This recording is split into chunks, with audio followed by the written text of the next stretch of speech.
Sad pa sa una, ako nangandoy na makahawas sa kalisod sa panginabuhi.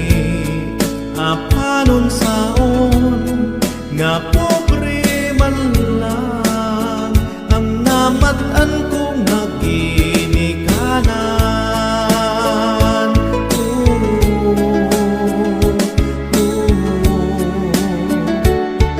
Dawaton ko lang ang tanan,